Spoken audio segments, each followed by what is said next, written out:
여러분 안녕하십니까? 안전지대 119의 안전지킴이 아나운서 이가희입니다. 본격적인 휴가철을 맞아 해외여행이 급증하고 있는 가운데 해외 여행객들을 중심으로 국내 지카 바이러스 확진자가 또 발생해서 주의가 요구되고 있는데요.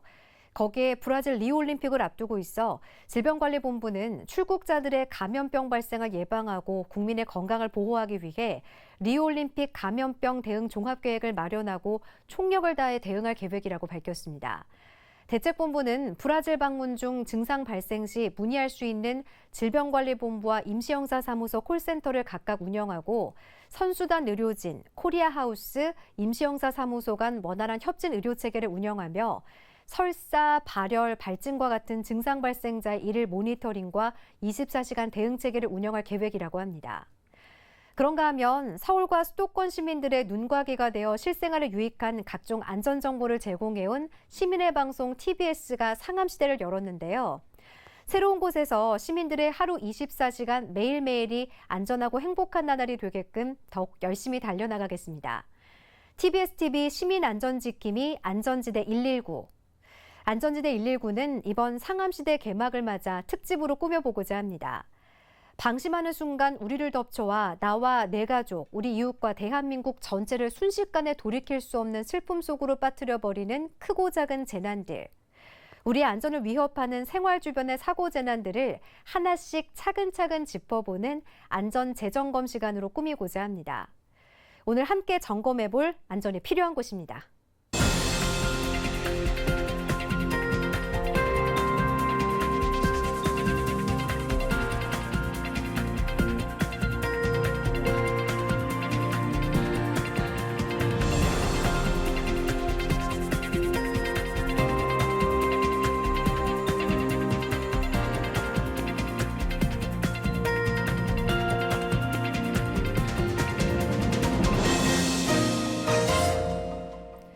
안전지대 119처럼 국민의 안전이 최우선인 전문가를 모셨습니다. 서울시립대 도시방재안전연구소 부소장 이영주 교수님입니다. 교수님 어서 오세요. 네, 안녕하세요. 안녕하세요. 교수님, 오늘은 새로운 곳에 터전을 마련해서 우리 안전지대 119도 새로운 마음으로 좀 안전에 대해서 다시 한번 생각해보는 시간으로 꾸며볼 텐데요. 그동안 참 많은 화재 사건들을 다뤘었죠. 네, 그렇습니다. 아파트, 주택 등 우리가 생활하고 또 먹고 자는 쉼터에서부터요. 상가라든지 음식점 등 이 많은 사람들이 이용하는 다중이용업소까지 크고 작은 화재 사건들이 아주 많았습니다. 네, 그래서 오늘 이 다양한 화재 사고 영상들과 함께 위험성과 또 예방법 등을 짚어주신다고요? 네, 그렇게 하려고 그러는데요. 먼저 단독주택과 아파트, 또 다세대 주택, 빌라 등 우리의 삶의 터전에 밀접한 곳의 화재 사건부터 짚어보도록 하겠습니다. 네, 우리가 살고 있는 주거 공간 중 불안전 지대로 긴급 출동합니다. 밤 11시 47분, 아파트 고층에서 화재가 발생했습니다. 서울 강남구 양재도로에 있는 아파트 고층에서 불이 났는데요.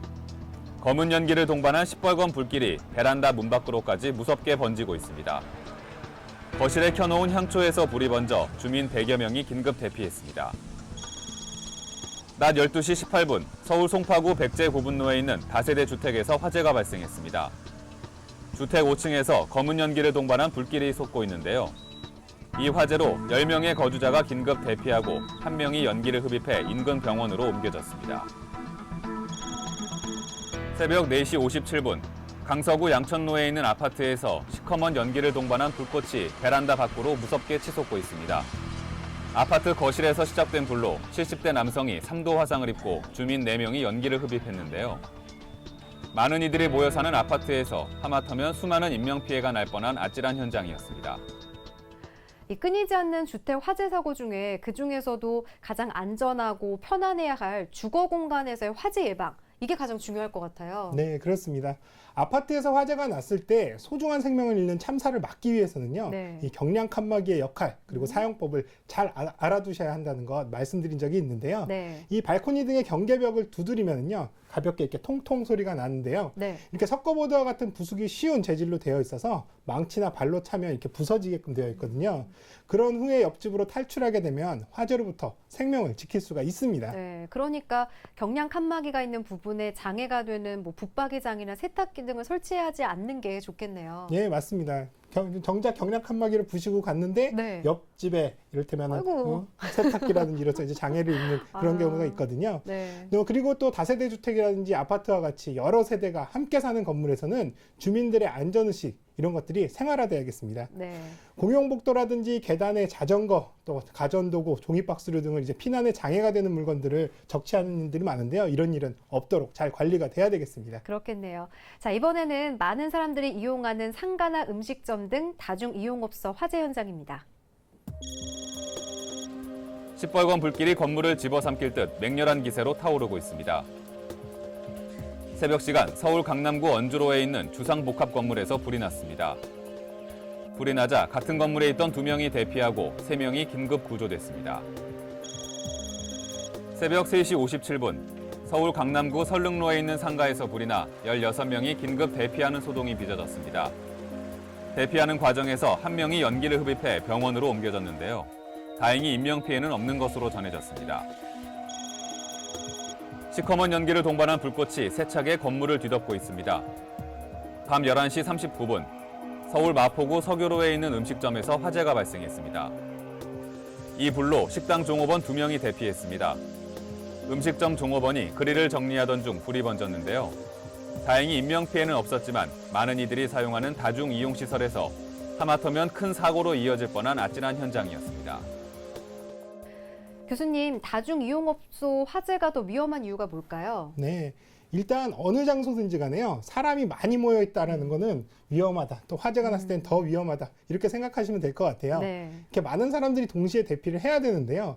대피할 수 있는 출입구라든지 통로는 이렇게 한정되어 있다 보면요. 빠른 시간에 많은 사람들이 신속하게 대피하기 굉장히 어려운데요. 네. 이렇게 다중이용업소처럼 공간 구조가 또 복잡하고 또 피난 출구를 쉽게 찾을 수 없는 경우에는 더더욱 위험하겠습니다. 네. 게다가 또 다양한 인테리어, 또 가구의 집기들이 타면서 유독한 가스들 이런 것들도 많이 발생을 하거든요. 따라서 다중이용업소를 이용하실 때는요. 항상 비상시에 대피해야 하는 경로라든지 출구를 꼭 확인하시는 습관이 필요하겠습니다. 네. 한순간의 부주의와 안전 불감증으로 소중한 보금자리를 잃는 것도 모자라서 생명까지 위협받는 일이 없도록 각별히 주의해야겠습니다. 안전한 생활이 행복한 오늘을 만든다는 것을 꼭 명심하시기 바랍니다.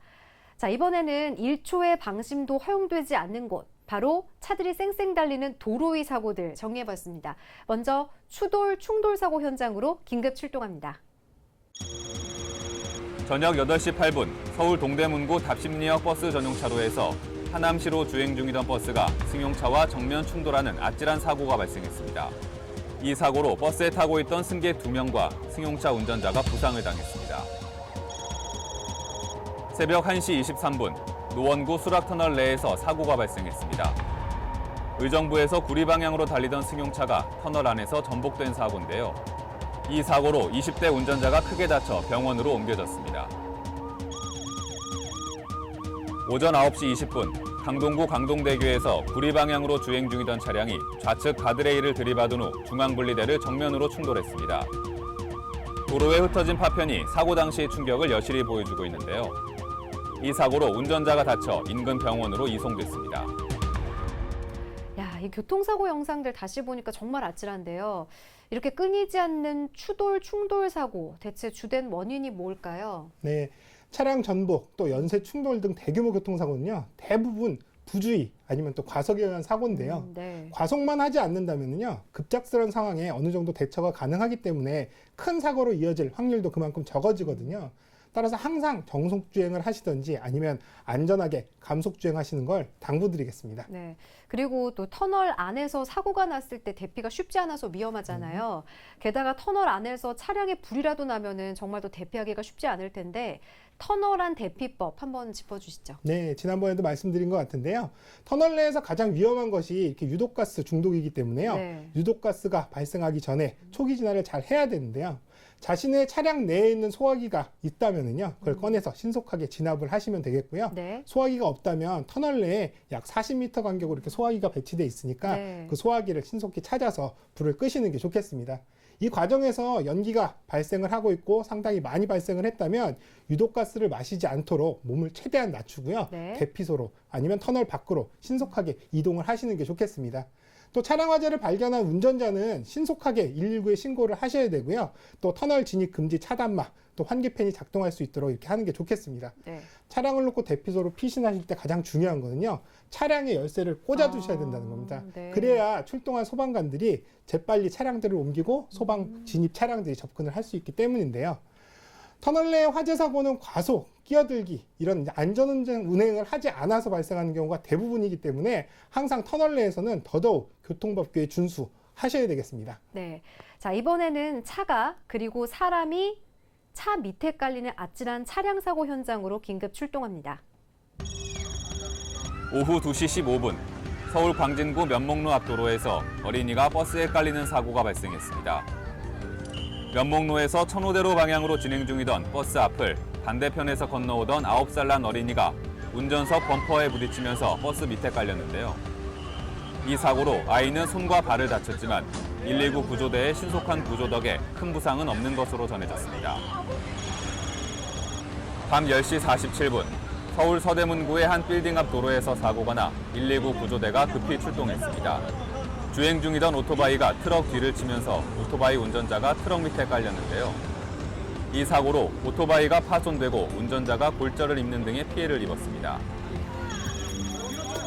저녁 6시 29분 긴급 출동한 119 구조대가 주차돼 있는 택시 밑을 확인합니다.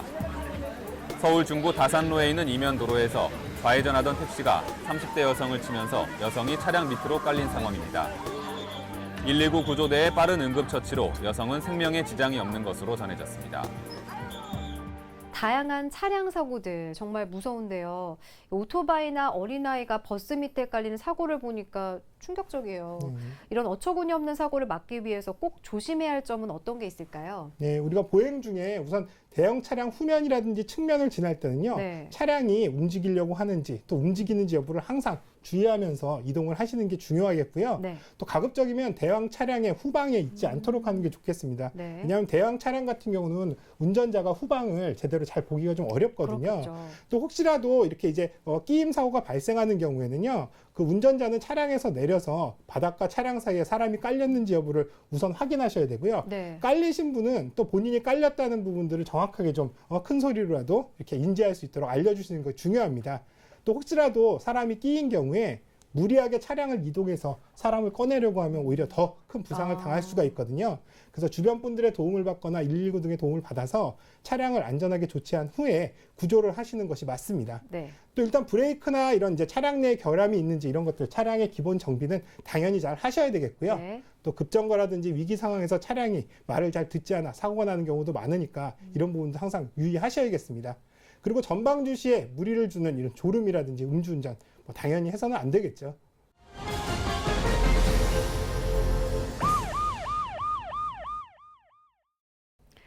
안전이 흔들리는 곳이면 어디든 긴급 출동하는 119 소방구조대. 119라고 누르는 전화 한 통에 어디든 달려가는 119 소방구조대원들. 이 소방구조대원들이 달려가는 안전사고 현장. 먼저 공사장 사고 현장으로 함께 출동해 보겠습니다. 새벽 4시 29분 서울 도봉구에 있는 공사장에서 벽을 철거하던 중 벽이 무너지면서 인부가 그 밑에 깔리는 사고가 발생했습니다. 119 구조대원이 급히 심폐소생술과 응급처치를 이어갔지만 안타깝게도 인부는 목숨을 잃었습니다. 오후 1시 31분 용산구 서울타워 리모델링 공사장에서 외부 4층 계단 페인트 칠을 하던 공사장 인부가 작업 중에 추락해 2층 외벽에 설치된 임시 철판 바닥 구조물 위로 떨어지는 사고가 발생했습니다. 인부는 10m 아래로 추락한 셈인데요. 이 사고로 안면을 다쳐 인근 병원으로 이송됐습니다. 재건축 공사장 저장고가 쓰러져 근처에 앉아있던 남성이 부상을 당하는 사고가 벌어졌습니다.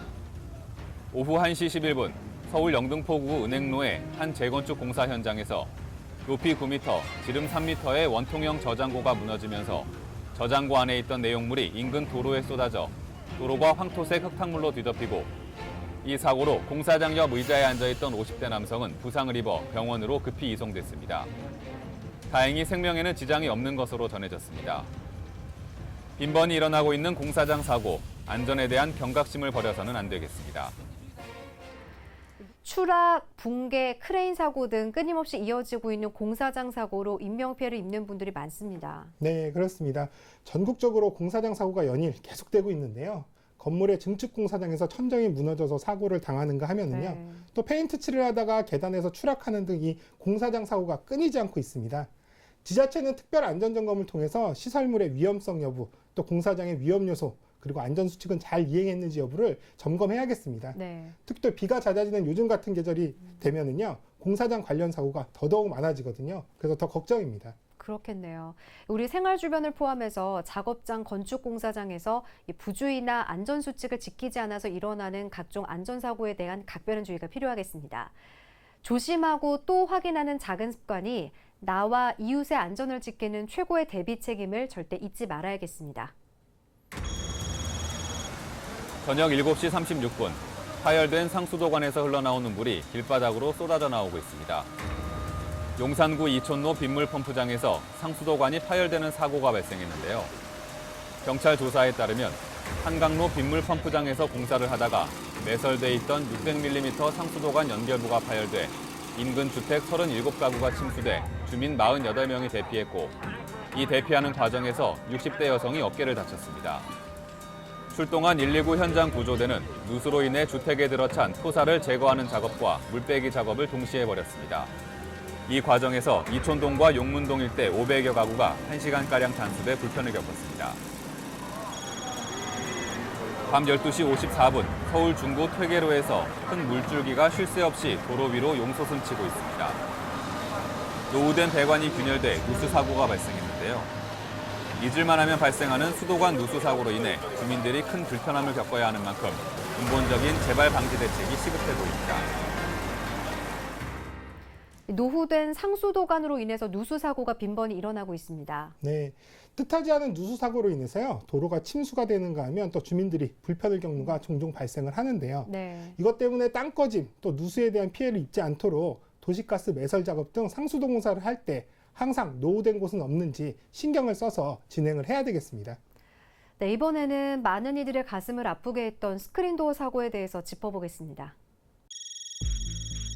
저녁 7시 26분, 지하철 2호선 강남역으로 긴급 출동한 119 구조대원들을 쳐다보며 승객들이 불안한 눈으로 술렁대고 있습니다. 지하철 승강장에서 스크린도어를 수리하던 하청업체 직원이 열차와 스크린도어 사이에 끼어 사망하는 안타까운 사고가 발생했습니다. 안전규정상 스크린도어를 수리할 때에는 2인 1조로 작업해야 하는 게 원칙인데, 사고 당일은 정비업체 직원 혼자서 고장난 스크린도어를 수리하다가 진입하는 전동차를 알아차리지 못해 변을 당했습니다. 오후 5시 55분, 서울 광진구 구의역에서 비슷한 사고가 또 발생했습니다. 승강장 안전문을 점검하던 용역업체 직원이 전동차와 스크린도어에 끼어 사망했는데요. 사망한 용역업체 직원은 스크린도어가 오작동한다는 신고를 받고 혼자 점검에 나섰다가 변을 당한 것으로 밝혀졌습니다. 다시는 이러한 비극적인 사고가 발생하지 않도록 재발 방지 대책이 잘 이루어져야겠습니다. 1년 전 강남역에서 스크린도어 정비 직원이 혼자 수리하던 중 일어난 사망사고와 판박이 같이 똑같은 사고가 9개월 만에 또 일어난 스크린도어 사망사고. 정부는 사고 대책을 내놓았습니다. 네, 사고 이후에 서울 메트로는요, 본사, 또 지하철 역사와 스크린도어 운영업체 등 이런 안전보건관리 실태 전반을 점검하기로 했는데요. 특히 지난해 8월 29일 강남역 스크린도어 작업자 사망사고 이후에 서울 메트로가 발표한 승강장 안전문 사고 재발 방지를 위한 특별 안전대책 이행 여부를 중점적으로 확인할 방침이라고 밝혔습니다. 네, 이 재발 방지 대책이 강화됐는데 관리 감독 등의 부재와 같은 안전 불감증으로 더 이상 이런 희생자가 나오지 않기를 바랍니다.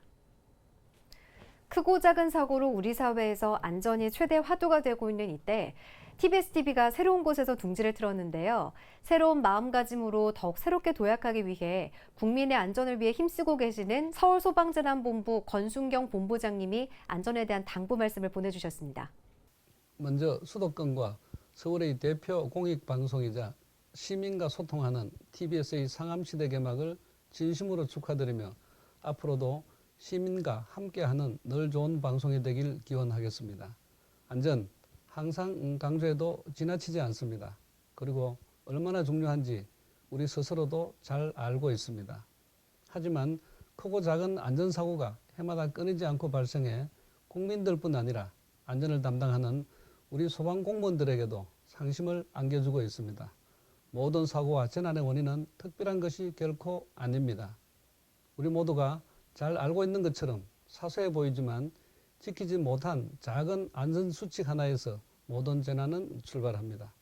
간단하지만 중요한 상식을 지키지 않으면 재난은 언제나 우리 곁에 찾아올 수 있다는 점을 꼭 명심하며 우리가 지금까지 보고 겪었던 각종 조난에 경각심을 느끼고 그것을 안전에 대한 지혜로 승화시켜서 우리네 삶의 터전을 더 안전하고 행복하게 만들어가는데 힘을 모아야겠습니다. 저 또한 서울의 재난안전을 총괄하는 사람으로서 시민의 안전을 지키기 위해 끊임없이 고민하고 노력하겠습니다. 안전, 다시 한번 생각하고 행동해도 결코 지나치지 않는 우리의 소중한 가치입니다. 서울소방재난본부는 안전한 서울, 행복한 시민을 위해서 항상 최선을 다하겠습니다. 감사합니다. 네, 좋은 말씀 고맙습니다. 서울소방재난본부 권순경 본부장님의 안전 당부 말씀에서도 알 수 있듯이 우리가 매일매일 맞이하는 하루 86,400초는 방심하는 불안전 24시가 되고 또 조심하면 안전 24시가 된다는 점 다시 한번 명심해야겠습니다. 오늘 우리 안전을 위협하는 생활 주변의 사고 재난들을 차근차근 되짚어보면서 안전을 재점검해보는 뜻깊은 시간으로 꾸며봤습니다. 네, 다양한 사고를 되짚어보고 안전에 대해 다시 한번 생각해보는 아주 알찬 시간이었는데요. 마무리하기 전에 국지성 호우, 장마 등 비가 많이 오는 계절입니다. 빗길 운전 특히 조심하셔야겠습니다. 네. 낮에도 전조등을 켜고 시야가 또 좁아지는 만큼 평소보다 1.5배 이상 차간 거리를 확보, 평소보다 20에서 50%까지 속도를 감속하시기를 바라겠습니다. 그리고 주의하실 점 또 하나는요. 타이어 공기압이 낮으면 빗길의 도로와 타이어 사이에 수막이 생겨서 더욱 미끄러지기 쉽거든요. 네. 평소보다 타이어의 공기압을 약 10% 정도 높여서 주행하시기를 당부드리겠습니다. 네, 언제 어디서나 여러분의 생명과 안전을 반드시 지킬 수 있도록 TBS 안전지대 119는 항상 여러분의 곁에 있겠습니다. 안전은 결코 선택이 아닌 우리들의 공동 운명입니다.